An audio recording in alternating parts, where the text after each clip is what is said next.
አብርሃም ሙስሊም ነበር ምናምን ያልከውን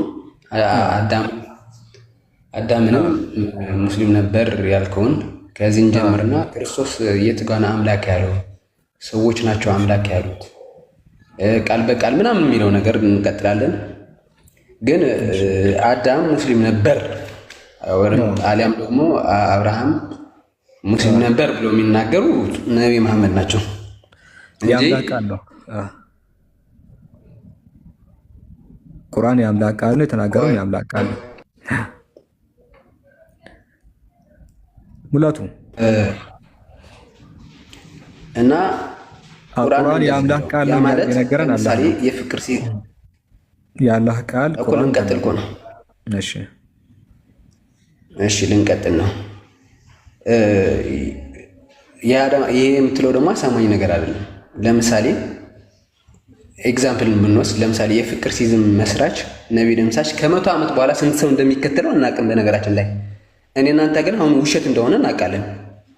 ግን ከመቶ ዓመት በኋላ ለሚመጣው ጀነሬሽን ግን አይ አብርሃም ፍቅር ሲዝም ነበር የሚከተለው ቢለው እና እዛ ላይ የሚሞጉት ጀነሬሽኑ እንዴት እንደሚሞጉት ከዚህ የተለየ ነገር አይደለም። በነገራችን ላይ የተለየ ነገር እንደሆነ ልንገር ሙላቱዬ፣ የተለየ እንደሆነ ላሳየ፣ ደስ እያለኝ ላሳየ።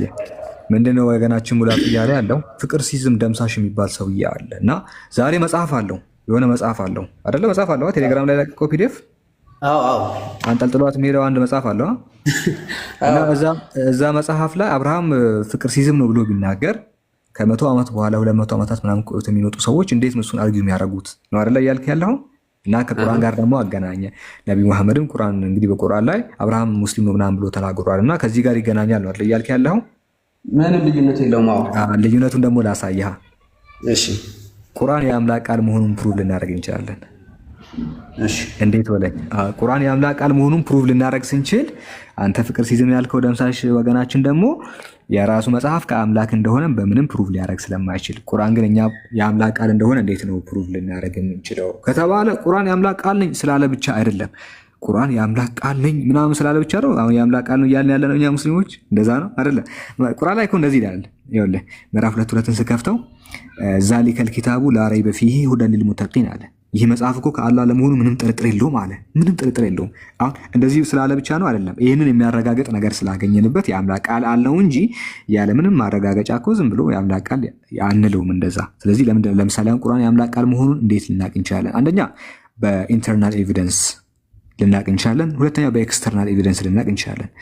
ኢንተርናል ኤቪደንስ የሚባለው ፕሮፌቲካል ሚራክል በቁርአን ውስጥ ስለተገኘ ነው። ሁለተኛ ሳይንቲፊካል ሚራክል በቁርአን ውስጥ ስለተገኘ ነው። ሶስተኛ ሂስቶሪካል ሚራክል ስላለው ነው። ሊንጉስቲካል ሚራክል ስላለው ነው። ማቴማቲካል ሚራክል ስላለው ነው። ሬቶሪካል ሚራክል ስላለው በእነዚህ ምክንያት ቁርአን የአምላክ ቃል ነው ብለን ተቀበልን ነው። ይሄንን ደግሞ ሊያሟላ የሚችል የትኛውም ዓለማዊ መጽሐፍ የለም እዚህ ምድር ላይ እና በዚህ ምክንያት ተቀበል። ፍቅር ሲዝም የምትለው መጽሐፉን ብታመጣ ግን እነዚህ ነገራቶች በውስጥ የለውም። በዚህ ይለያያል ነው በቃ። አንድ ባንድ ደግሞ ሳይንቲፊካል ምን እንደሚመስል ይኸው ማስረጃ ከፍቼ ላሳይ እችላለሁ። ሳይንቲፊካል ሚራክል ቁርአን እንዴት እንዳለው ገብቶሃል?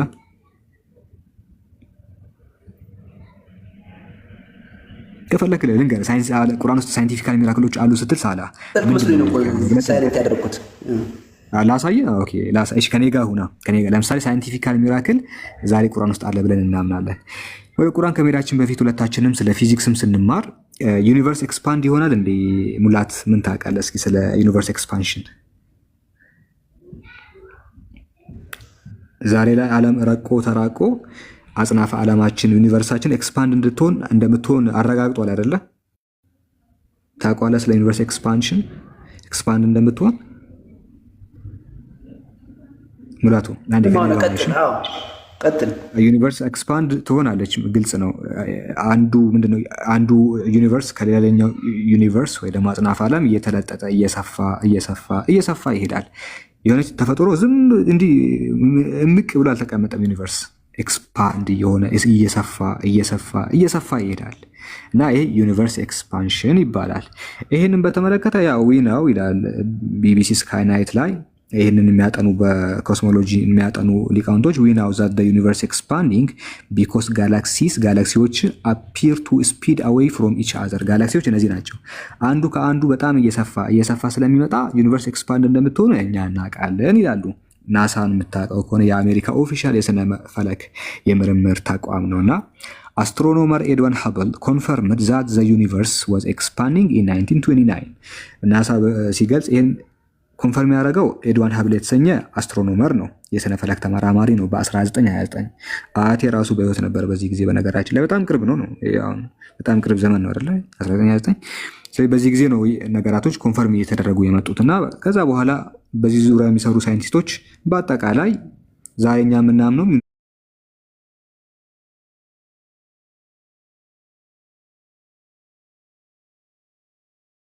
ዩኒቨርስ ኤክስፓንድ ትሆናለች ብለን ነው። ይህ ተቋሞች ሳይንስ የሚባል ነገር ተገንብቶ የፊዚክስ ትምህርቶች ተቋሞች መጥተው ቴሌስኮፖች ወደ ህዋ የመነጠቁ ሳተላይቶች አሉ። ሳተላይት ታውቃለህ? ወደ ህዋ የመጠቁ ሳተላይቶች አሉ። እነዚህ ነገሮች ተጠቅመው ነው ሰሞኑን የተፈጠሩ ማሽኖችን ተጠቅመን አወቅን፣ በእውቀታችን ደረስንበት፣ ስንትና ስንት ሚሊዮን ወጪ ያደርገንበት ማለት ነው በዓለም አቀፍ ደረጃ። ይሄ እውነት ሳይንሱ ዛሬ ነው መጥቶ ያረጋገጠልን። ሳይንሱ ማሻአላ ጥሩ ነው፣ በቃ እድገትን ያሳያል። ወደ ቁርአን ስንሄድ ግን ምንም ነገር ባልነበረበት ቴሌስኮፖች፣ የትኛውም ሳተላይት ወደ ላይ ሳትመጠቅ ምንም አይነት እነዚህ የሳይንስ እንትኖች ሳይኖሩ ቁርአን ምን አለ መሰለ? በምዕራፍ 51 ቁጥር 47 ላይ ወሰማአ በነይናሃ ቢአይዲን ወኢና ለሙዋሲኡን አለ። ትርጉም ዊ ቢውልት ደ ዩኒቨርስ፣ እኛ አጽናፈ ዓለምን ሰራን፣ ዊዝ ግሬት ሜት፣ በታላቅ ኃይል ዩኒቨርስን ፈጠርን አለ። እንደ ዊ ሰርቴንሊ ኤክስፓንዲንግ ኢት፣ እንደፈጠርነው ዩኒቨርስን ኤክስፓንድ እንድትሆን እናደርጋለን አለ። ፈጠርን ዩኒቨርስን ኤክስፓንድ እንድትሆን እናደርጋለን አለ። ኤክስፓንድ እንድትሆን እኮ እኛ ያወቅነው በ1929 እኮ ነው። ሳይንቲስቶቹ ስንትና ስንት መከራ በልተው ያወቁት። ነቢያችን ሙሐመድ ያልተማረው በአረቢያ ምድር እረኛ ሆኖ ማለት ነው። ይህን ነገር ከራሱ ተናገረ ብትለውን ሰው ሊቀበል ይችላል? እንዲህ ነገር ኬት አውቆ ነው ሊናገር የሚችለው? አጽናፈ ዓለምን የፈጠረው አምላክ ካልገለጠላቸው በስተቀር በዛ ዘመኑ አይደለም በ1800 አታውቅም። ነቢዩ በነበረበት ዘመን ሳይሆን በ18 ውስጥ እንኳን ይህ ነገር አልተደረሰበትም። በ1929 ነው ያወቅነው። አይታል። ስለዚህ ነቢያችን 700 ምናምን ላይ ኖረው 624 ላይ ምናምን ኖረው እንደዚህ አይነት ነገር ኬት ሊናገሩት ይችላሉ? የአጽናፈ ዓለም ፈጣሪና ጌታ የሆነው አላህ ካልገለጠላቸው በስተቀር። ስለዚህ ይህንን እኛ የአምላክ ቃል መሆኑን በዚህ ልናረጋግጥ እንችላለን። እሺ፣ ፍቅር ሲዝም ደግሞ ደምሳሽ ኢንተርኔት ጎግል ባለበት ዘመን መጣልህ። ኢንተርኔት አለ አይደል? ጎግልም አለ። ሰርች አድርጎ መጽሐፉ ላይ ቢጽፍልህ መብቱ ነው፣ ይችላል። ነቢያችን በነበሩበት ጊዜ ጎግል የለም። ነቢያችን በነበሩበት ጊዜ ቻት ጂቢቲ የለም። ኢንተርኔት ላይ ገብቶ ይጽፉ ነበር። አሁን ሰሞኑን ቢኖሩ ኖሮ ነቢ መሐመድ ጎግል አለ ትላለህ፣ ጎግል ላይ አይቶ ነው ትላለህ አይደለ? የሳይንቲስቶቹ መጽሐፍ አንብቦ ነው፣ የፊዚክስ መጽሐፍ አንብቦ ነው ትላለህ። ፍቅር ሲዝም ግን ደምሳሽ ጎግል ገብቶ መጽሐፉ ላይ ሊያስቀምጥ ይችላል። መቼ? ዛሬ ጎግል ማድረግ ይችላል። ኢንተርኔት አለው። ብር ሞልቶ ካርድ ሞልቶ ኢንተርኔት ላይ ያያል። እሱ አሁን ስለሆነ ያለው። ስለዚህ የፍቅር ሲዝምን ከነቢያችን ጋር ልታወዳደር አችልም። እሳቸው በነበሩበት ጊዜ ጉግልም ኢንተርኔት ምንም ነገር የለም። ሳይንቲስቶችም አልነበሩም። የሳይንስ ጥናትም በዚህ ደረጃ አልነበረም። ቴሌስኮፖችም ሳተላይቶችም ወደ ህዋ አልመጠቁም። እንዲህ ያለ ነገር አምላክ ብቻ ነበር ያን የሚያውቀው። አምላክ ገለጠላቸው። ይህን ይመስላል። በዚህ አንድ ሊሆን አይችልም ነው። ታንኪዩ። በነገራችን ደስ ይላል። እዚህ ላይ ያነሳው ግን እንደ ጀነራል እውቀት እንይዘዋለን እንጂ ለሃይማኖት መከራከሪያ የሚሆን ጉዳይ አይደለም። በነገራችን ላይ የማንም ሳይንስ ስለ እንዴት ይቻሉ እንዲህ ያለ እውቀት እንዴት ይታወቃል? ጥንት ዘመን እኮ ቆይ ያተውና ይሄ እንደ ጀነራል እውቀት እንወስደዋለን። በነገራችን ላይ ለምሳሌ ሳይንስ ኖ እሺ፣ የእሳቸው እውቀት ተውና ይሄ ለሃይማኖት መከራከሪያ እንደማይሆን ግን እንትን ሊሆን ይችላል። የሃይማኖት መከራከሪያ ያልኩ ሳይሆን በአረቢያ ምድር ዘላን የሆነ ፍየል የሚጠብቁ ሰዎች ሳይንስ ምናምን ሳይኖሩ ጎግልም ሳይኖራቸው ኢንተርኔትም ካርድም ሳይሞሉ ምናምን ሳይንቲስቶችም ኖሮ ሳይነግሩት ግን እንዴት ሊያውቅ ይችላል? እንደዚህ አይነት ነገር እኮ ዝሮ ተናግሮታል። እንዴት ግን አምላክ በስተቀር ማንም አያውቀውም አይደል? እንዴት ነው ሰው ሊናገር የሚችለው በዛ ወቅት ይሄንን ነገር? በዛ ጊዜ እንኳን ስንት ፈላስፎች ነበሩ አይደል? ምን ቅርብ ጊዜ ለምሳሌ የትኛው ነው ይሄንን ጉዳይ የሚያውቀው? ከፈላስፎቹ መካከል ይህንን ጉዳይ የሚያውቀውን አንድ ጥቀስ። ብዙ ፈላስፎች ነው ይህንን የሚያውቀው። እስቲ ይህንን በመጽሐፋቸው ላይ መጽሐፋቸውን አምጣልኛ። የአርስቶትል ጽሁፎች አሉ እጃችን ላይ። እስቲ የትኛው ፈላስፎች ያውቁ ነበር አይደል ያልከው? እስቲ የትኛው ፈላስፋ ነበር ይህንን የሚያውቀው? አይ በዘመኑ ፈላስፎችም እኮ ነበሩ። ስለዚህ ብዙ ፈላስፋም የራሱ የሆነ ሀሳብ ያመጣ ነበር። የትኛው ነው ይህንን ጉዳይ የሚያውቀው? ቆይ አሁን ስለ አንድ ጉዳይ እኮ አይደለም ጥያቄ ሲጀመር። በቃ ስለዚህ ማንም አያውቅም። ነቢያችን ሙሐመድም እኮ ነቢያችን መሐመድም እኮ ከራሳቸው አውቁ አይደለም። አይተሃል። በወቅቱ ሳይንቲስቶች ምና ፈላስፎች አሉ አልክ። እሺ የትኛው ነው ይህንን የሚያውቀው? ስለ ዝም አልክ። መጽሐፍ ቅዱስም እኮ ነበር በወቅቱ አይደለ? መጽሐፍ ቅዱስም እኮ ያኔ ነበረ። ግን መጽሐፍ ቅዱስ እንደዚህ ነገር ያውቃል? ከየት አምጥቶ አያውቅም። የአምላክ ቃል የምትለው መጽሐፍ ነበረ፣ ግን ይህንን ነገር አያውቅም። እና ይህን ነገር ያስታወቁ ነቢያችን መሐመድ ሰለላሁ ዐለይሂ ወሰለም ናቸው። ሳይንቲስቶቹ ከዛ አፈርዳቼ በልተው ሰሞኑን አረጋገጡልን። ስለዚህ በአጭሩ የአምላክ ቃል ሲጀመር ፈጣሪ ይህን እንደፈጠረ ማወቅ የሚያዳግት ነገር አይደለም። በነገራችን ዩኒቨርስ የፈጠርነው እኛንን ለማለት እኮ ምንም እውቀት የሚያስፈልገው እንደዛ አይደለም። ኤክስፓንድ ያደርጋል። ዩኒቨርስ ኤክስፓንድ እንደሚያደርግ ማን ነው የሚያውቀው እኮ? ነቢዩ ይህን ተናገሩና የአሁን ያመጣውን ሳይንስ አረጋግጦ ማለት እውነት ነው ማለት ላይሆን ይችላል። አሁን አንተ ዩኒቨርስ ኤክስፓንድ ይሆናል። አሁን ሰማይን ፈጠረ እኮ አይደለም። አሁን ትኩረቱ እኮ ሰማይን ፈጠረ ምናምን ሳይሆን ዩኒቨርስ ኤክስፓንድ ይሆናል አይሆንም ነው። ቆይ እሺ፣ አሁን እዚህ ላይ ነቢዩ ልክ ናቸው ማለት ነው እንጂ ይህን የሚያረጋግጥልህ ሳይንሱ አይደለም። ሳይንስ ላይ መከራከሪያ ባናደርጉ ማቴማቲካሊ ጂኦግራፊካሊ ምናምን ብለህ የምታረጋግጠው ነገር አይደለም። እና ሀሳቡ አልገባህም። እኔ እያልኩ ያለሁት መጽሐፍ ኤክስፓንዲንግ አይደለም። በሰው አኮስ ዩኒቨርስ ኤክስፓንድ ይሆናል ያለው ነቢያችን መሐመድ እንዴት አወቁ ነው ሳይንሱ ሳይኖር። አሁን ለምሳሌ እኔ እኮ ኤክስፓንድ ይሆናል አይሆንም የሚለውን እንኳን አልቀበልም አልኩ። በምንድን ነው የምታስረዳን? በሳይንስ ነው የምታስረዳን? ከሳይንስ በስተቀር ዩኒቨርስ ኤክስፓንድ ይሆናል ብሎ አሁን የሚያስረዳ ማን ነው? ኖ አይ አይደለም። ሲጀመር ምን ገብቶሃል? ግን ኤክስፓንድ ይሆናል ሲባል ራሱ ሳይንስ ምንድነው? ነብይ ባይናገሩት ትቀበለዋለህ? ሳይንሱን ብቻ ነብይ ባይናገሩት ሙላቱ እንደዛ ሳይሆን ዩኒቨርስ ኤክስፓንድ ይሆናል ሲባል ምንድነው ታውቃለህ? ተመለስ እስኪ አንዴ። ዩኒቨርስ ኤክስፓንድ ይሆናል ሲባል ራሱ ገብቶሃል ሀሳቡ? ሙላቱ ሙሌ ተመለስ አንዴ። ፖዙን ተወውና ሙላቱ ተመለስ። ሙላቱ ሙሌ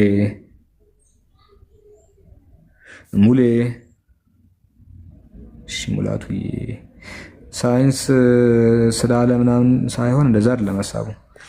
ዩኒቨርስ ኤክስፓንድ እንደምትሆን በወቅቱ ማንም ሊያውቅ አይችልም። ያንን የፈጠረው አምላክ ግን ለእኛ ነገረን ነው፣ በቁርአን በኩል አረጋገጠልን ነው። ስለዚህ ሀሳቡ እንደዛ ነው። እሺ ሌሎች ክርስቲያኖች ካላችሁ ቀጥሉ። እሺ ተመስገን የምትለው ነገር አለ? እሺ አሁን ለወንዶች ሙስሊሞች ላይ 4 ሚስት ይፈቀዳል። ለሴቶች ለምንድን ነው የማይፈቀደው? ሴት ልጅና ወንድ ልጅ ያለው ተፈጥሮ አንድ አይደለም፣ አንድ ስላልሆነ። ለምሳሌ አሁን ቀደም ሁሉ አስረድቶ ነበረ። አንድ ወንድ 4 ሴቶችን ቢያገባ ኦኬ፣ አቅሙ ካለው ሊያገባ ይችላል። ከዛ ለምሳሌ 4 የተለያዩ ሴቶች አሉ እንበል እዚህ ውስጥ ዛህራ፣ ፋጢማ፣ ሌሎች 2 ተጨማሪ እህቶች አሉ፣ ናኢማ፣ ኢክራም ምናምን የሚባሉ እህቶች አሉ። እና ልጅም ቢወልድ ሰውየው ተመስገን ወይ ጃቢር ይባላል። 4 ሚስቶችን ያገባው አይደለ? ጃቢር ይባላል እንበል። ጃቢር 4 ሚስቶችን አገባ። እነ ኢክራምን፣ እነ ናኢማን፣ እነ ፋጢማን ብቻ አገባ 4 ሚስቶችን። እና ከእያንዳንዳቸው ልጅ ቢወልድ የተወለዱ ልጆች በማን ስም ነው የሚጠሩት? ተመስገን አቶ ጃቢር ነው ያገባው እና በማን ስም ነው የሚጠሩት? አባታቸው በጃቢር አይደለ? በጃቢር ነው አይደለ የሚጠሩት? አዎ በአባታቸው አልኩ። እና ከ4ቱም ሴቶች የተወለዱ ልጆች በጃቢር ስም ይጠራሉ። ስለዚህ ከበደ ተወልዶ ከሆነ ከበደ ጃቢር ይባላል። ተመስገን ከሆነ የተወለደው ደግሞ ተመስገን ጃቢር ይባላል። ሁሉም በአባታቸው ይጠራሉ። እሺ አንዲት ሴት 4 ሴቶች አንድ ሴት 4 ወንዶችን አገባች እንበል። አንድ ዘነበች የምትባል ሴት 4 ወንዶችን አገባች። ከአራቱም ጋር ግንኙነት ታረጋለች። ልጅ ተወለደ። የተወለደው ልጅ በማን ስም ነው የሚጠራው? ተመስገን።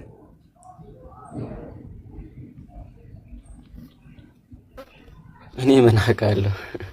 ይቻላል እንደዚህ አይነት ነገር? ለምሳሌ አሁን እኔ ይህን ጥያቄ እንዴት አነሱት መሰለህ? ገብቶኛል። ማሱ አይቻልም ነው በቃ ተፈጥሮ ራሱ አይፈቅድላትም የሚል ነው። አንድ ሴት አለች፣ 4 ባል አላት፣ ልጅ ወለደች፣ ግንኙነት ታደርጋለች ከአራቱም ጋር ልጅ ተወለደ እና እንዴት ነው እስቲ የተወለደው ልጅ ስሙ ተመስገን ነው እንበል። ተመስገን ማ ተብሎ ነው የሚጠራው? ማን እንበለው እስኪ? ልጅ ተመስገን ማ ልበለው? 4 ናቸው ወንዶቹ።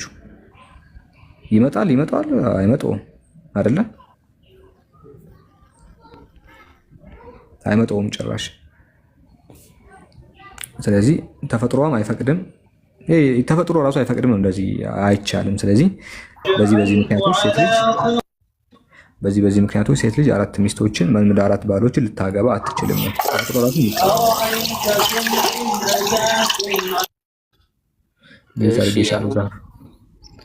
ልቀጥል።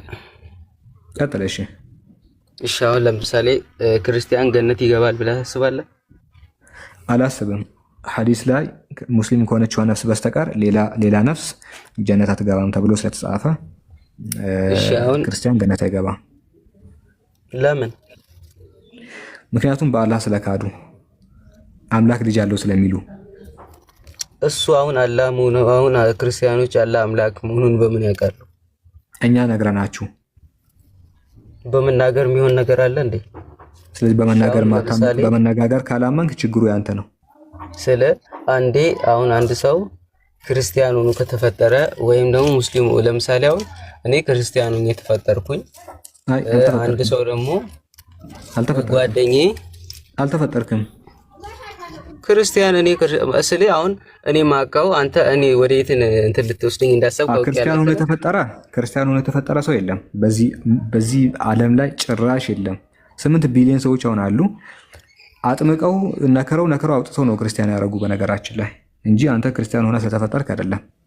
እሱ እሺ አንተ አስተሳሰብ ነው ልበልና ወደ ጥያቄ ቁርአን ኩሉ መውሉዲን ይወለዱ አላል ፊጥራ ይላል። የሚወለደው ልጅ በሙሉ በእስልምና ጎዳና ላይ ሆኖ ይወለዳል። ፈአበዋሁ ዩሐዊዳኒሂ አው ዩነስራኒሂ አው ዩመጅሳኒ፣ ወላጆቹ ክርስቲያን ከሆኑ ክርስቲያን፣ አይሁድ ከሆኑ አይሁድ ያደርጉታል እንጂ የልጁ ፊጥራ እስልምና ነበር ይላል። ስለዚህ አንተ ነከረው ምናምን ሲያወጡ ነው ያኔ ክርስቲያን የሆንከው እንጂ ከጀምሩ ክርስቲያን ስለነበርክ አይደለም። እሺ ቀጥለው። እሺ ቆይ ስለ እኔ ወደሱ እንደምትመጣኩ ስለማውቅ ነው አሁን የምነግርህ ሐሳቤን ነው። እኔ አሁን ሐሳብ ነኝ።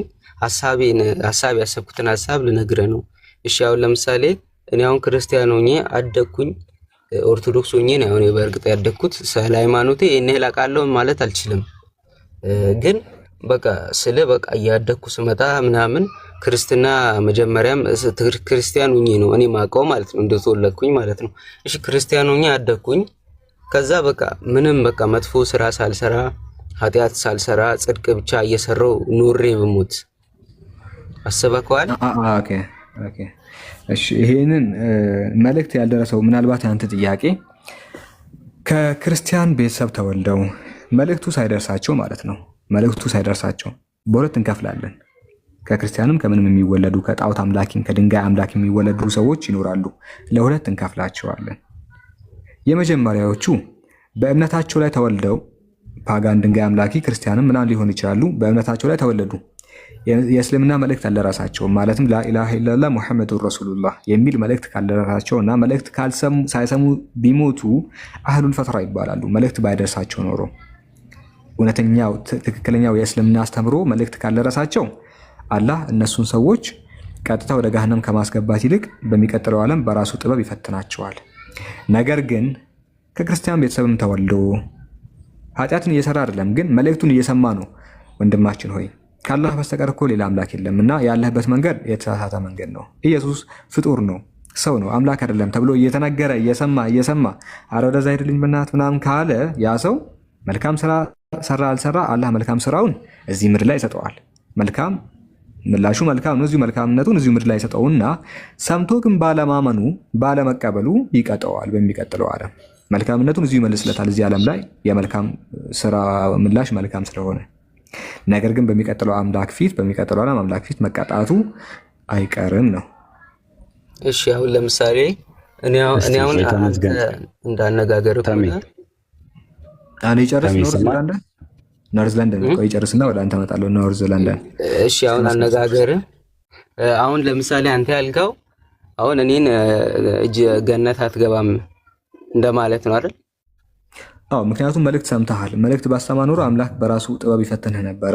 ነገር ግን ከአንድ አላህ በስተቀር በእውነት የሚመለክ አምላክ የለም እያልኩ እየነገርኩ አረ ወደዛ ሄድልኝ እያልክ ስለሆነ አንተ ስለዚህ ገነት አትገባም፣ መኖሪያ ገሃነም ነው ለዘላለም እስክታምን ድረስ። እሺ አሁን ለምሳሌ አንተ አሁን ለምን አንተ ጥያቄ ሳይፈጥርብህ እኔ አሁን ጥያቄ ሊፈጥርብኝ ይችላል። ለምን መሰለህ? አሁን እኔ ክርስቲያን ኦርቶዶክስ ሆኜ ሳድግ በቃ አብዛኛው ክርስቲያን ሆኖ ያደገ ሰው የሆነ ወይ ተአምር በህይወቴ ወይ ፈጣሪው ከዚህ ነገር አውጣኝ ብለህ ብዙ ጊዜ ፈጣሪ ካወጣ እንዴት ትክደዋለህ? እንዴት መቼም ልትክደው አትችልም። አሁን ግልጹን እየነገርኩህ አይደል? ለምንድን ነው የማትቀበለው? ለምሳሌ ከአንተ በላይ ያለው ጃቢር ይባላል። ይኸው አንተ አካውንት አለ አይደለ? ከአካውንት በላይ ያለው እንዳንተ ኦርቶዶክስ ነበረ። ምንም ተአምር ተፈጥሮበት አይደለም። መጽሐፍ ቅዱስን አንብቦ ነው። አእምሮውን ከፍቶ ነው። አእምሮ መክፈት የሚባል ነገር መጽሐፍ ቅዱስ ማንበብ ብቻ እኮ አይደለም። አእምሮውን ካልከፈትክ 1 ቢሊዮን ጊዜ ብታነብም ምንም አይጠቅምህም። ግን አእምሮውን ከፍተህ ልብህን ካጸዳህ ልክ እንደ ጃቢር ከኦርቶዶክስ ወደ እስልምና መምጣት ምንም ማይቀር ነገር ነው እንጂ አሁን ጅብሪል ሲሰልም ማነው ጃቢር ሲሰልም መልአክ አልመጣለትም ከሰማይ። እኔ እስከማውቀው ድረስ የሆነ መልአክ ተገልጦ ምናምን መጥቶ ናግባ ምናምን አላለውም። ጃቢርን ነው የምልህ። የሆነ እንደዚህ አይነት ነገር ተፈጥሮ አይደለም። የሆነ ተአምር እንደዚህ አይነት ተአምር ወይ ምድር ተሰንጥቃለት ወይ ሰማይ ተከፍቶለት ምናምን ሳይሆን መጽሐፍ ቅዱስን አነበበ፣ ልቡን ከፈተ፣ ወደ እውነታው መጣ። አይተሃል?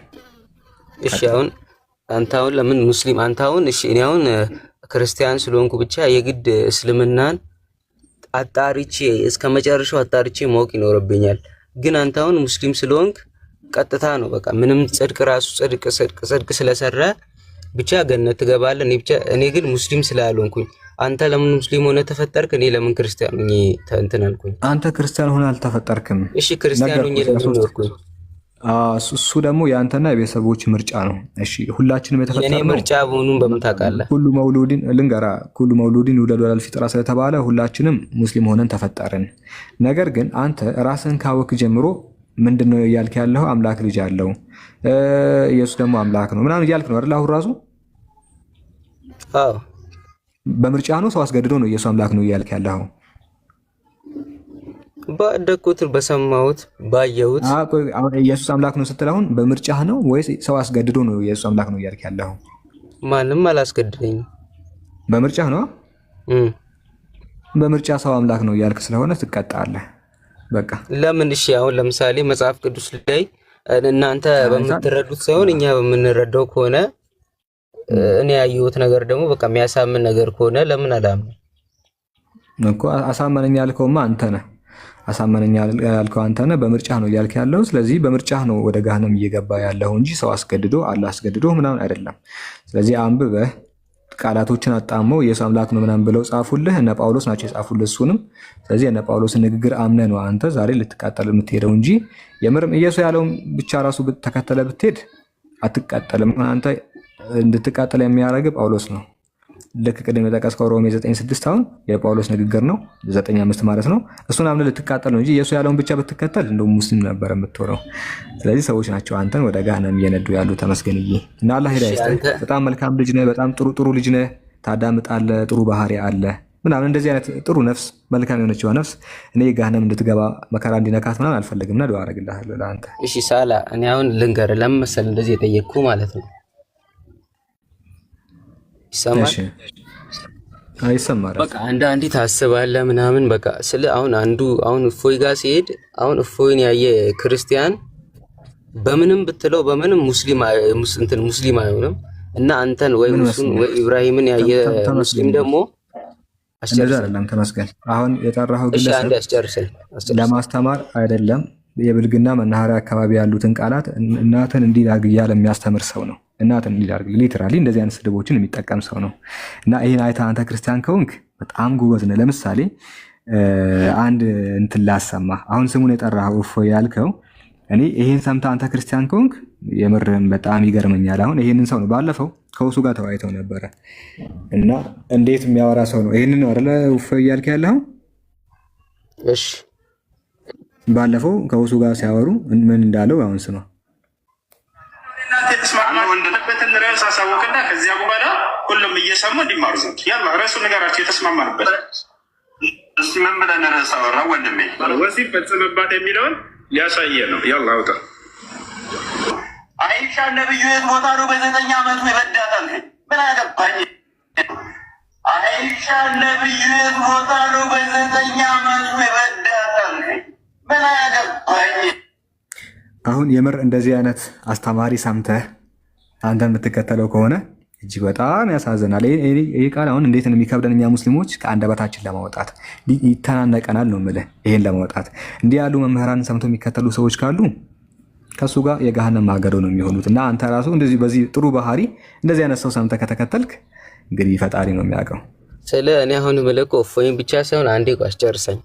አሁን ለምሳሌ አሁን ሁሱን ያየ ወይም ኢብራሂምን ያየ ወይም አንተን ያየ ሙስሊም መቼም ኦርቶዶክስ ይሆናል ወይም ክርስቲያን ይሆናል ብዬ አላስብም። እኔም ደግሞ በዛው ልክ ወይ እፎይን ወይ ክርስቲያንን ወይ ቃል ስጋ ሆነ ምናምን ይሉት አሉ አይደል? አሁን እነሱ ጋር እነዚህ አንተ ታምናቸዋለህ? እንዲህ የሚሰብኩትን ነገር የምር ትከተላቸዋለህ? አሁን የትኛው ሙስሊም አሁን ይሄን አይቶ ማለት አሁን እንዲህ እናትን እንዲህ ላድርጋት ማለት አሁን በጣም ቃሉ ከበደኝ። እኔ እሱን ቃል መጥራት አልችልም። እና ይሄን ሰምቶ እውነት ነው ብሎ የሚከተል ሰው አለ? ተመስገን። በጣም አእምሮውን ከዘጋ በስተቀር ሲያይ ሰው ነው። ፍጹም ሰው የለም፣ ሊሳሳት ይችላል። አንዴ ተመስገን። እሺ ጃቢ እንትን ተመስገን የምመክርህ ምክር ምን መሰለህ? የሚረብሽ ድምፅ አለ እንዴ? ሳላ ላይ የተወሰነ አለ ጋሪ የሚመስል ግን አሪፍ ነው፣ ይሰማል።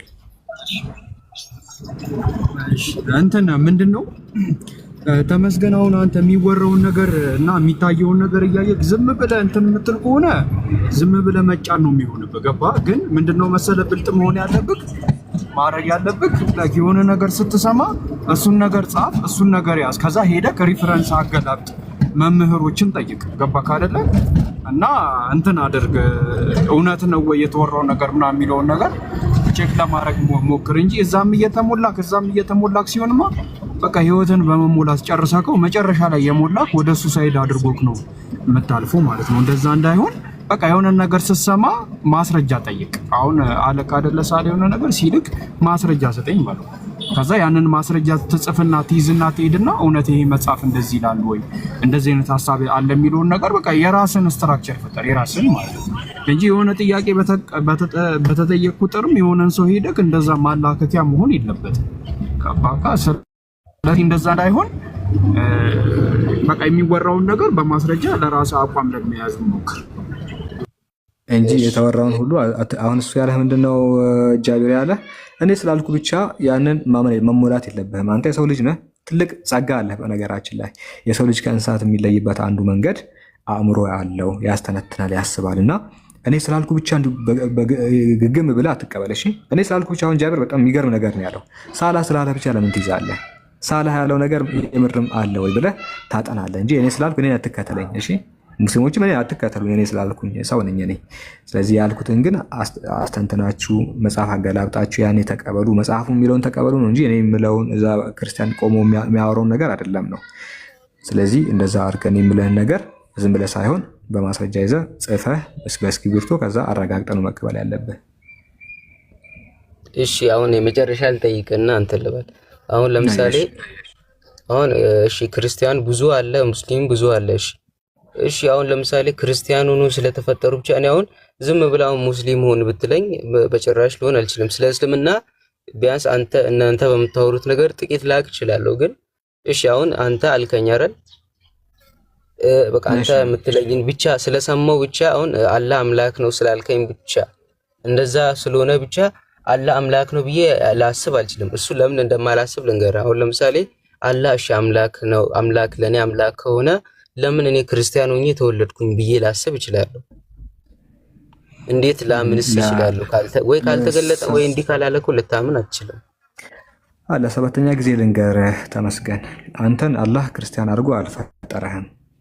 አላህ ማንንም ክርስቲያን አድርጎ አይሁድ አድርጎ አልፈጠረም። አላህ የፈጠረው ቁርአን ምዕራፍ 30 ቁጥር 30 ላይ ሁላችሁንም ሙስሊም አድርጌ ፈጥሬያችኋለሁ ብሏል። ስለዚህ እኔም አንተም ማንኛውም እዚህ ምድር ላይ የሚፈጠረው ሁሉ ሙስሊም ሆኖ ይፈጠራል፣ ይወለዳል። ነገር ግን የሆነ ሰዓት ላይ እንክዳለን፣ ልንክድ እንችላለን። ሙስሊም ሆኖ የሚክድም አለ እኮ በነገራችን ላይ አይጠፋም። ስለዚህ ምንክደው መቼ ነው ሲባል ኤጅ ኦፍ ኢንቴሊጀንስ የሚባል ነገር አለ። የሰው ልጅ የማመዛዘን የማመን የመቀበል ደረጃ ላይ የሚደርስበት እዛ ደረጃ ላይ ከደረስን በኋላ አንተ ኢየሱስ አምላክ ነው ያልክ ነው በፍቃድህ የገዛ ፍቃድ አለ ኢየሱስ አምላክ ነው ምናምን ማለት ከጀመርክ በኋላ ግን ትክዳለህ። አይታል ኢየሱስ አምላክ ነው ኢየሱስ ጌታ ነው ምናምን ማለት የጀመርክበት ኤጅ ኦፍ ኢንቴሊጀንስ ላይ ከደረስክ በኋላ የምትናገረው ነገር ነው አላህ የሚያየው። አላህ ከምን ቤተሰብ ተወለድክ የሚለው ነገር አያይም። አንተ ቡዲዝም ልትሆንም ትችላለህ፣ ከቡዲዝም ቤተሰብ ተወልደ ሊሆንም ይችላል። አላህ ያንን አይደለም የሚያየው። አላህ ከአይሁድ ቤተሰብ መወለድህን አይደለም የሚያየው። አላህ የሚያየው ማስተንተን ከጀመርክበት ጊዜ ጀምሮ በልብህ ያመንከውን እምነት ነው። ሙስሊም አድርጎ ከፈጠረህ በኋላ ታድጋለህ፣ አንተ ማስተንተን ትጀምራለህ። ያኔ የምታምነውን እምነትህን ነው አላህ የሚያየው እንጂ ከአይሁድ ቤተሰብ ከፓጋኒዝም ቤተሰብ መወለድህን አይደለም የሚመለከተው ነው። ማስተንተን ከጀመርንበት ጊዜ ጀምሮ ግን እምነታችንን በነፃ ምርጫችን የምንቀበለውን እምነታችንን ያኔ ነው እሱ አላህ የሚያየው። ስለዚህ የሚያየው ከምን ቤተሰብ ተወለድክ አይደለም። አንተ ከክርስቲያን ቤተሰብ ስለተወለድክ ከኔ ታንሳለህ ማለት አይደለም። ማስተንተን ከጀመርክበት ጊዜ ጀምሮ ግን እውነታውን ባለመቀበልህ ምክንያት ያኔ ትቀጣለህ።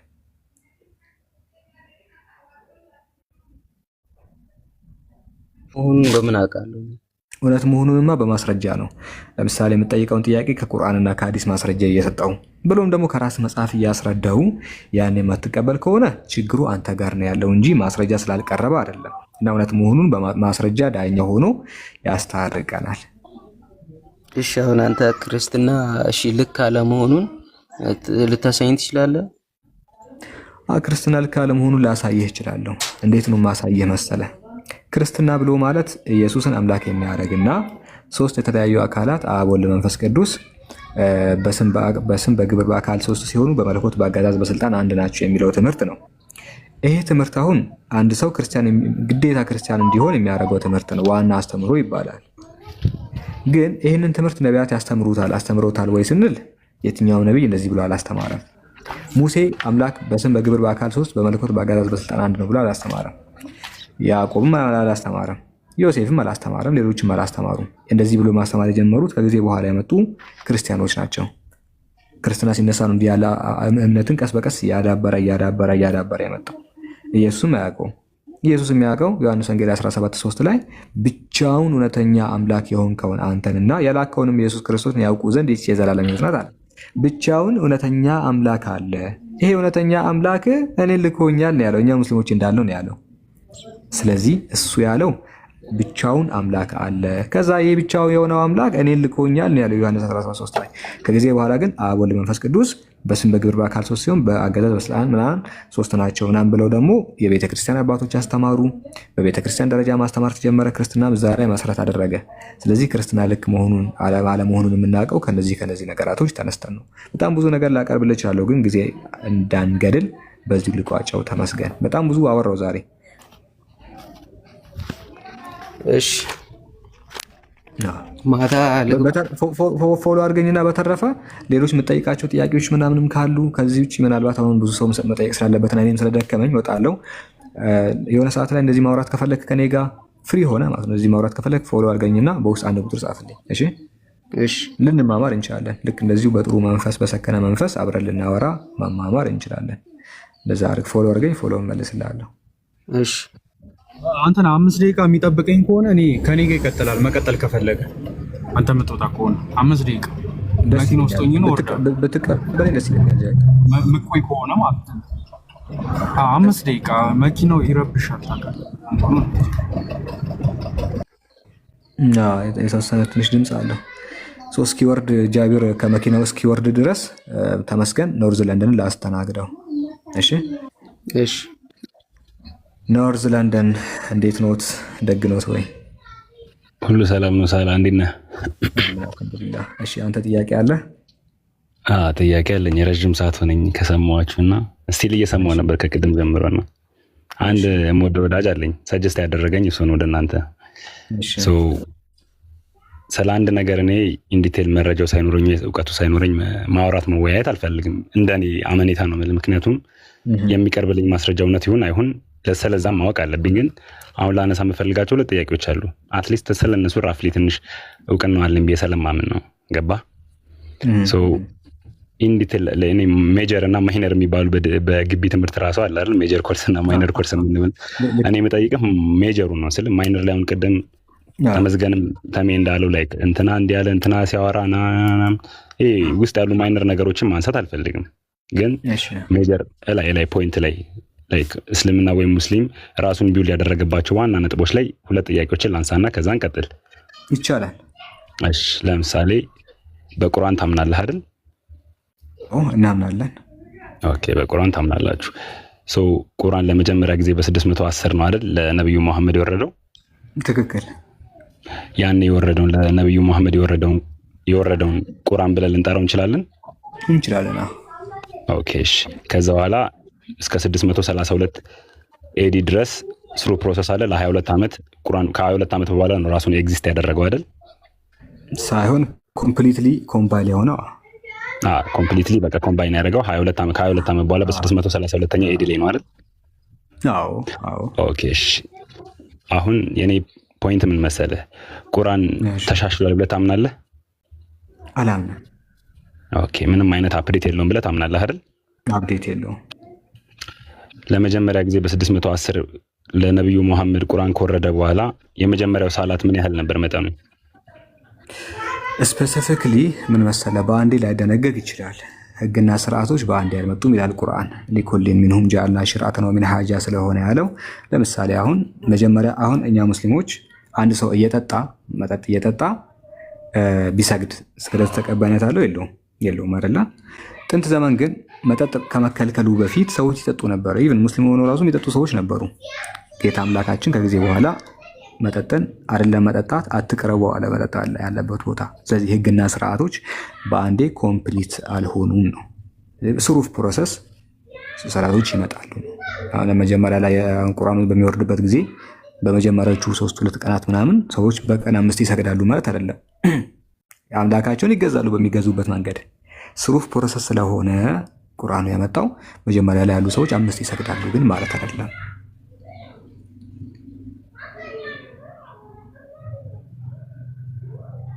ቀጥል።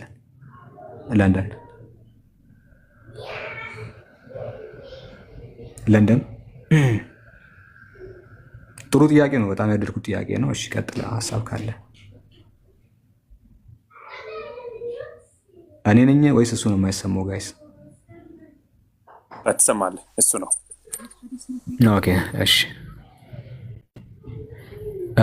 ለንደን ኔትወርክ ነው።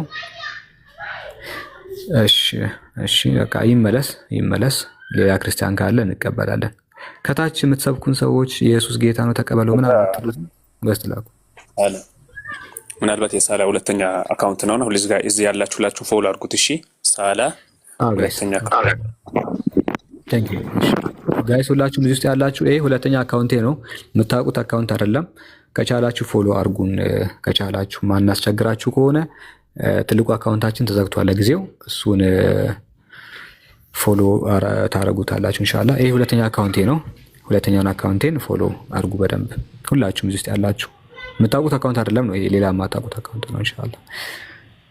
ይሄን ይመስላል። ወልደ ዋህድ ተመለስክ?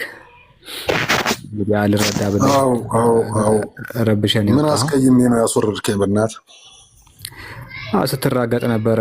አጉል ቃላት ስናስረዳ ኖርማል ሰው አይደለም መማሪያ ነው ብዬ ከምንዳረግ መጥፎ ቃላትን ከምንመላለስ አታዳምጥም። ትልቁ ችግር ወልደ ዋህድ ምን እንደሆነ ታውቃለህ? ሰው ሲያስረዳ አለማዳመጥ ነው። ስለዚህ መጥፎ ጥሩ ከምንነጋገር በሰላም ብንለያይ ይሻላል በሚል ነው እሺ የምናስወረደ እንጂ ሌላ ምክንያት ኖሮን አይደለም። አይ ያው አጋጣሚውን የሆነ ነገር ይዘህ መሄድ ጥሩ ነው። ሰው አያውቅም አይባልም። ጥሩ ነበር። ከአንተ በፊት የሚያወሩትን ክርስቲያኖችን ሰምተህ ከሆነ የማዳመጥ ችሎታ የነበራቸው ክርስቲያኖች ናቸው። ማዳመጥ ብቻ ነው ማለት ነው ያለብኝ። እስቲ ሚውት አድርግና ከነርዝላንድ ጋር ልቀጥል። ከሱ ጋር ስለጀመርኩኝ እንደዛ እናደርጋለን። ወልድ ዋህድ ስለ ስም እናወራለን። እሺ እዚሁ የጻፍከው ስም ላይ ኖርዝላንድ ወልደ ዋህድ እንዳታወሩት ማውራት እፈልጋለሁ። እሱን ማነሳቸው ነጥብ ስለሚኖር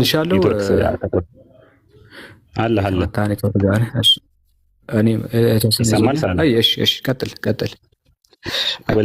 የመለስኩትን መልስ ሰምተሃል? ከመውረድ በፊት እስቲ አሁን ድገምልኝ። ቁርአን በሚወርድበት ጊዜ በቀን 5 ጸሐፊዎች ፕሌሳቸውም ይታወቃል አይደል? የመጡበት ላይ ራሳቸውን ኢነርቬት ያደረጉበት ፕሌስ አላቸው አይደል? እነዛ ፕሌስ ለምሳሌ ቁርአንም ሊሆን ይችላል ዋሬቨር ብቻ ኢነርቬት አደረገ መነሻው ተብሎ ከሚታመንበት አካባቢ ለምሳሌ ከመካ አካባቢ በጣም የተራራቁ ናቸው አይደል? ሶ በምን ካልኩሌሽን በየትኛው በዛ ዘመን ለዛውም አሁን በዚህ ሰዓት ቴክኖሎጂ አለ እንዲህ ያለን ልንል እንችላለን። ስለ ነብዩ መሐመድ መረጃው ራሱ እንዴት ሊደርሳቸው ይችላል? ለምሳሌ ያክል አንድ ዝም ብላ አንዱን ብትጠቅስ ከመካ በጣም የተራራቀ ቦታ ላይ ነው ያለው፣ በስንት ሺህ ማይል የሚቀመጥ አካባቢ ላይ ለምሳሌ ከአፍጋኒስታን ሊሆን ይችላል፣ ከየት ሊሆን ይችላል።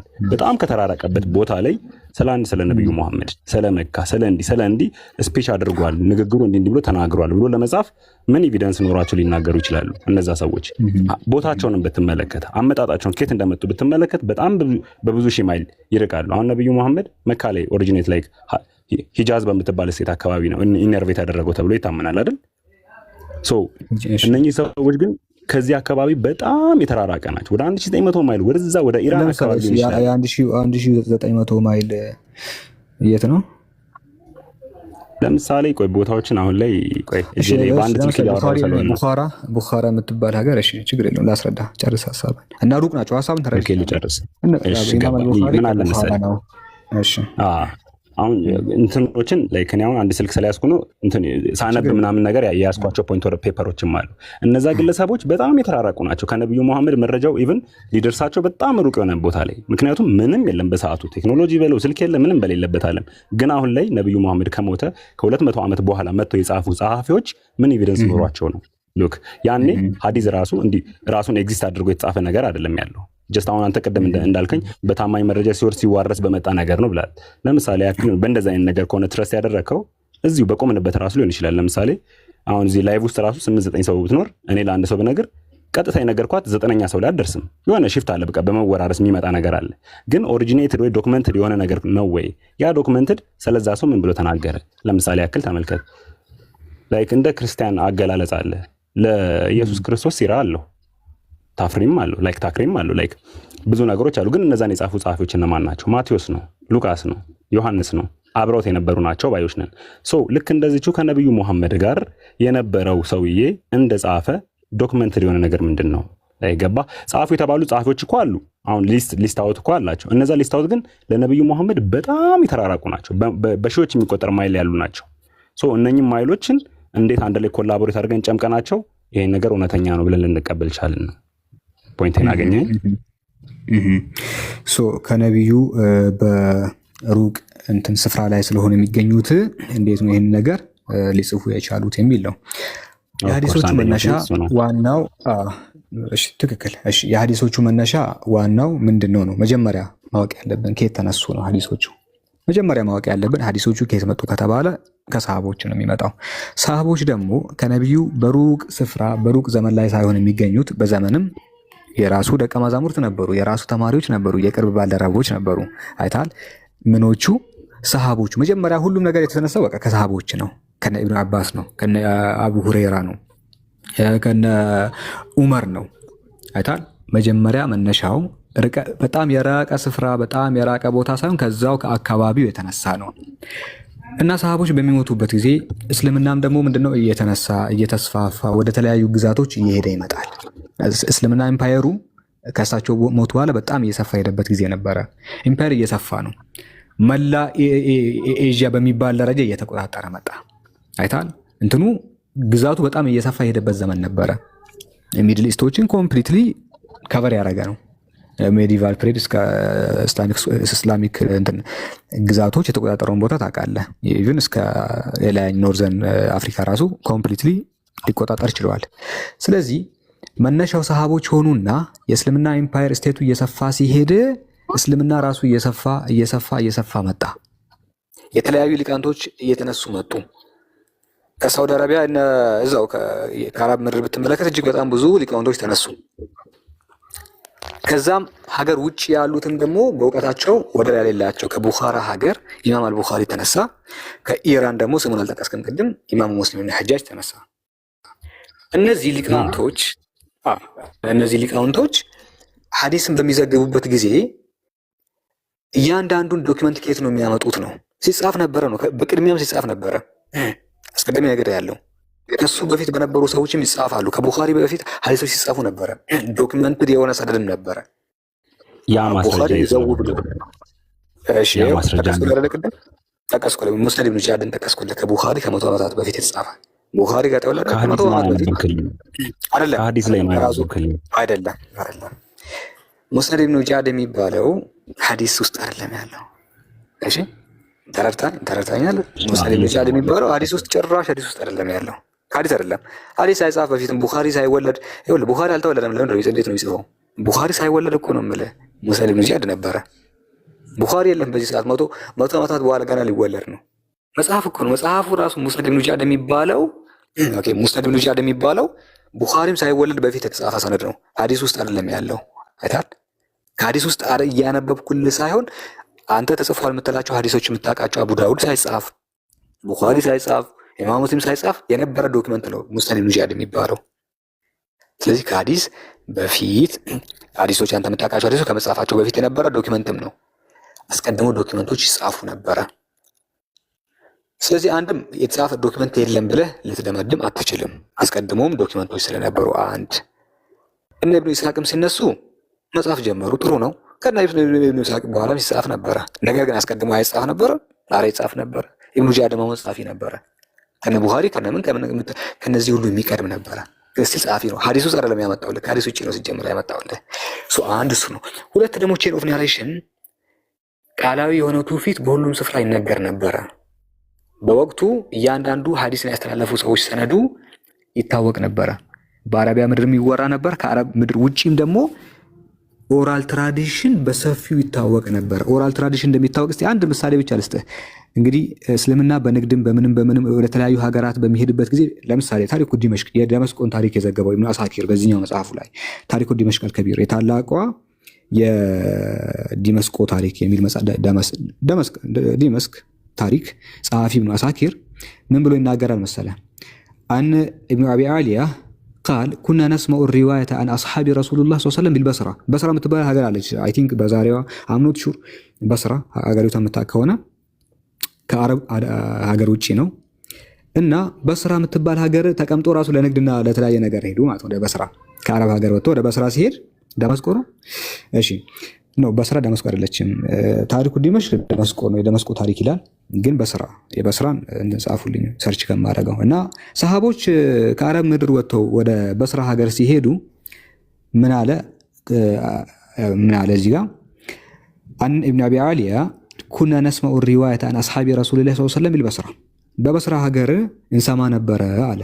ምን እንሰማ ነበረ? የተለያዩ ሪዋያዎችን የነቢዩ ንግግር ያኔ ራሱ እንሰማ ነበረ፣ ይወራ ነበረ። በትውፊት ነው የሚወራው።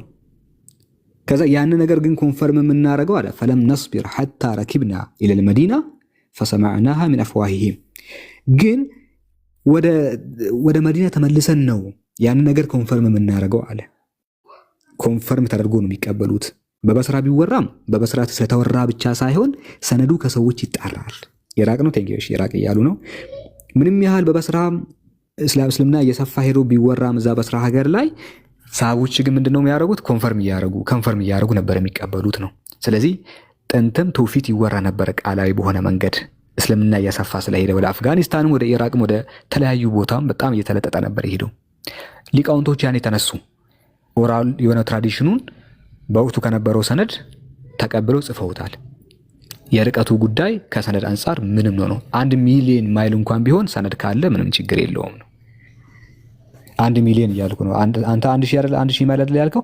1 ሚሊዮን ማይል እንኳን ቢሆን የእስልምናው ሰነድ ካለ የማይሉ ጉዳይ የሚያሳስብ አይደለም። የርቀቱ የኪሎ ሜትሩ ርቀት ምናምን የሚያሳስብ አይደለም።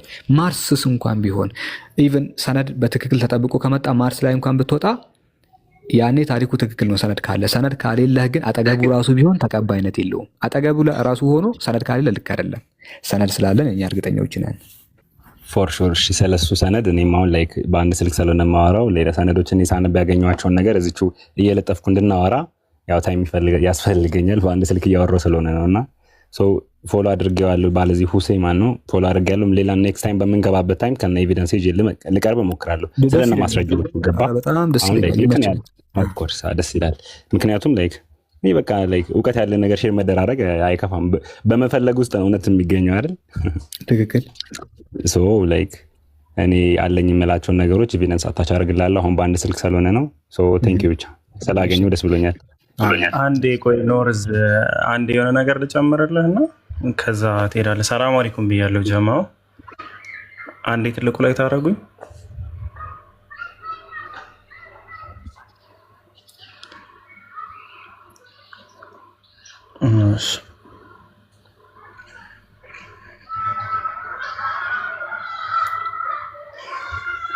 እሺ ሳላህ ሲያወራ የነበረው ማለት ነው ቼን ኦፍ ናሬሽን ቅድም ከቡኻሪ ገብቶ ያሳየህ ነበርና አሁን ወደ አነሳ ወይም ከቡኻሪ በፊት ምናምን ወደሚለው እመጣለሁ። እሺ ግን ቼን ኦፍ ናሬሽን እንድታውቀው ነው። አሁን ለምሳሌ ይሄ ሀዲስ ላይ እዚህ ጋር ናሬሽን ቼን የሚላለው አሁን ገብተህ እያንዳንዱን ቼን ማየት ትችላለህ። እዚህ ጋር በስንት ዓመተ ምህረት ላይክ ዓመተ ሂጅራ እንደተወለዱም የሞቱበትም እያንዳንዱ አስተላላፊዎቹ ምናምን ተቀምጧል። ብዙ ነገር ስላለ ሳላ እዛ አልገባም። ግን ቀደም ብሎ የነበረ ወይም ደግሞ ከአቡ ሁረይራ በቀጥታ የሰማ ሐማም ኢብኑ ሙነቢህ አለ። አሁን ለምሳሌ ሐማም ኢብኑ ሙነቢህ ማለት በአቡ ሁረይራ ዘመን የነበረ ከቡኻሪ ብዙ ዓመታት በፊት ማለት ነው። እሱ ያዘጋጀው እንትን አለ ሐዲስ አለ በማኑስክሪፕት ደረጃ አንድ ያሳይሃለሁ። ይሄ ሰሂፋ ሐማም ኢብኑ ሙነቢህ ይባላል።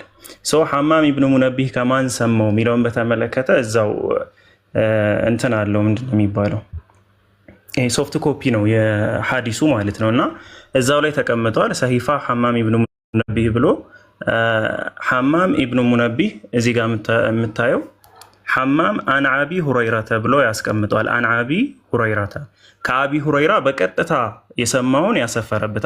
አቡ ሁረይራ ማለት ደግሞ ቅድም ሳላህም እንደነገረ በነቢያችን ሰለላሁ ዐለይሂ ወሰለም ዘመን የነበረ በ603 ዓመተ ልደት የተወለደ ከዛ በኋላ ደግሞ ከብዙ በ603 ዓመተ ልደት ይሄ ሐማም ኢብኑ ሙነቢህ ነው።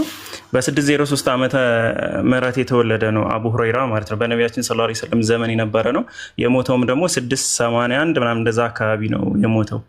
አሁን ይህንን ማሳይህ ይሄ የእሱ የሐማም ኢብኑ ሙነቢህ ኪታብ ነው እንትን ነው ሐዲስ ነው ዝርዝር ነው እንደምታየው ይሄ ነው። እሺ ይሄ ሶፍት ኮፒው ነው እስካኑ ማለት ነው።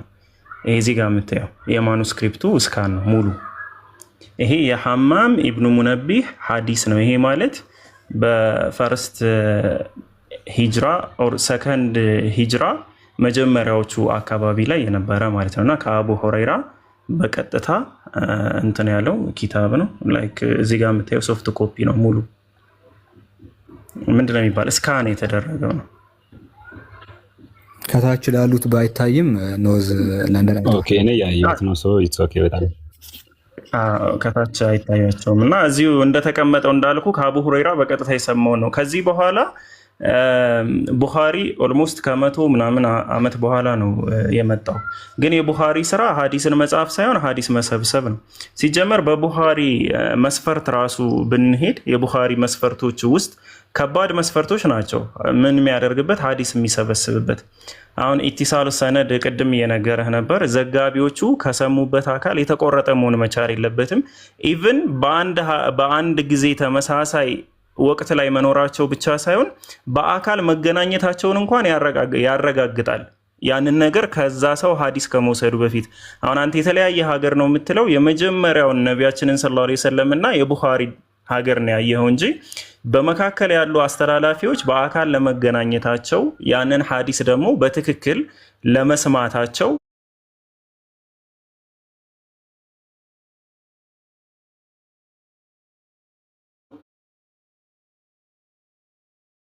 በማስረጃ ይሰበስባል ማለት ነው። ማን ቡኻሪ።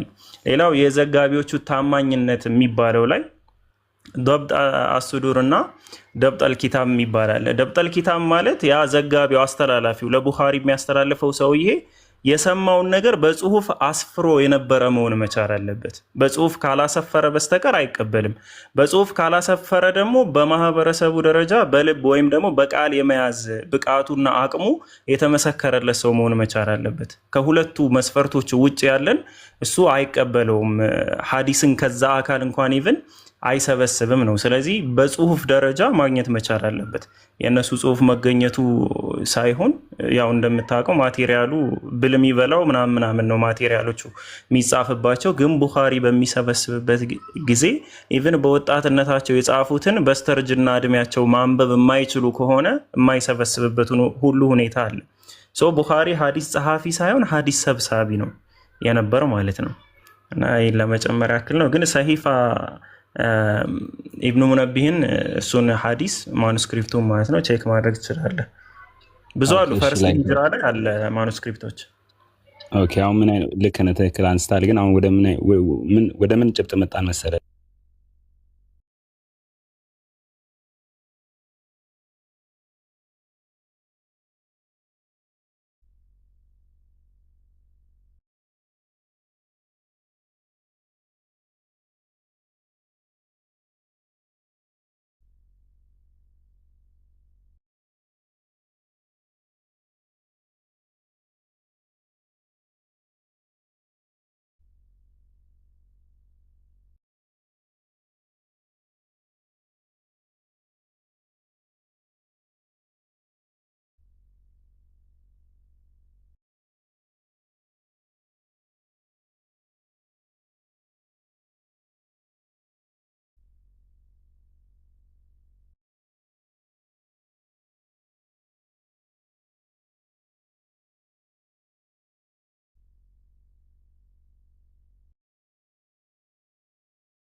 ሰላም